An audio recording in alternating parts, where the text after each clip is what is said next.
Let's see this question. आपको यहाँ पे दिया हुआ है कॉलम 1 में अमाइंस दिए हुए हैं और कॉलम 2 में इनका पीकेबी वैल्यू दिया हुआ है, ठीक है। अब यहाँ एक इंपॉर्टेंट बात ये होती है कि केबी जो होता है उसके डायरेक्टली प्रोपोर्शनल कौन होता है, बेसिसिटी, और उसके इन्वर्सली प्रोपोर्शनल कौन होता है, पीकेबी, ठीक है। यानी कि केबी जितना ज्यादा होगा पीकेबी उतना कम होगा, क्योंकि दोनों एक दूसरे के क्या है, इन्वर्सली प्रोपोर्शनल है। और बेसिसिटी कौन बढ़ाते हैं, बेसिसिटी कौन बढ़ाते हैं, इलेक्ट्रॉन डोनेटिंग ग्रुप बढ़ाते हैं, जैसे कि प्लस एम, ठीक है, प्लस एच प्लस आई, ये बढ़ाते हैं। और इलेक्ट्रॉन विड्रॉइंग ग्रुप जो होते हैं जैसे कि माइनस एम माइनस एच और माइनस आई, ये इसकी घटाते हैं। तो यहाँ पे इंपॉर्टेंट बात ये है कि आप लोग यहाँ पे देख सकते हैं सबसे इंपॉर्टेंट कि इसमें जो आंसर आना चाहिए, यहाँ पे आपको दिया हुआ है 1 डिग्री अमीन, 1 डिग्री अमीन, ठीक है। ये इसके ऊपर क्या लगा रहा है, प्लस आई लगा रहा है, ठीक है, ये क्या लगा रहा है, प्लस आई।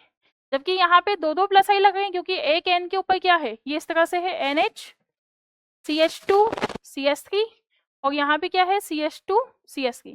तो यहाँ पे दोनों तरफ से क्या लगा है, प्लस आई लगा है, एक तरफ ये भी प्लस आई लगा है और एक से ये भी प्लस आई लगा है। तो इसका आंसर आना चाहिए क्यू, ठीक है, क्योंकि इसका सबसे यहाँ पे क्या होगा, कम, पीकेबी वैल्यू कम होगा, ठीक है, पीकेबी वैल्यू इससे तो ज़्यादा ही होगा NH2 से। फिर उसके बाद यहाँ पे आंसर आना चाहिए आग, इसका कितना होगा 3.00। फिर आपको यहाँ पे दिया हुआ है C6H5NH2, तो यहाँ पे इसका सबसे ज़्यादा होगा, क्योंकि इसका पीकेबी वैल्यू इसलिए ज़्यादा होगा क्योंकि लीस्ट बेसिक होगा। बिकॉज यहाँ पे जो लॉन पेयर है वो क्या है, डीलोकेलाइज है, डीलोकेलाइज लॉन पेयर होने की वजह से इसका जो बेसिसिटी है, बेसिसिटी वो क्या होगा, लेस बेसिक होगा, ठीक है।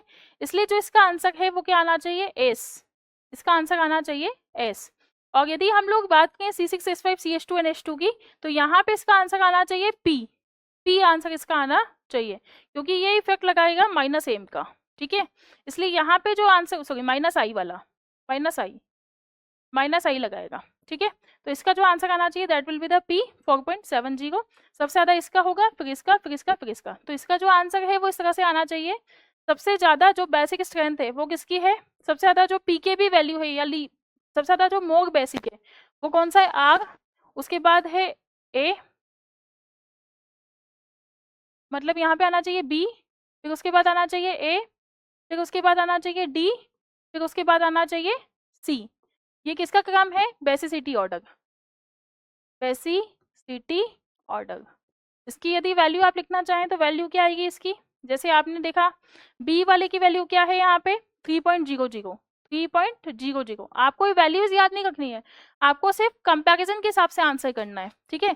इसका जो वैल्यू है वो कितना दिया हुआ है 3.00, 3.00। उसके बाद ए की वैल्यू आप देखेंगे तो ए की वैल्यू कितनी दी हुई है, यहाँ पे ए की वैल्यू दी हुई है 3.29, 3.29। उसके बाद यदि डी की वैल्यू आप लोग देखें तो डी की वैल्यू कितनी दी हुई है 9.38, आपको डी की वैल्यू दी हुई है। उसके बाद सी की वैल्यू यदि आप लोग देखें तो कितनी दी हुई है 4.70। इसलिए जो इसका आंसर है वो क्या आना चाहिए, that will be the C option is the correct answer. क्योंकि यहाँ पे आपको ये रटना नहीं है, इससे केवल कंपैरिजन करके आपको यदि इसका कॉन्सेप्ट पता है बेसिसिटी में, तो आप देख सकते हैं कि बेसिसिटी में पीकेबी ज्यादा है तो केबी कम होगा। इस तरह से आप लोग इसका कॉन्सेप्ट देख सकते हैं।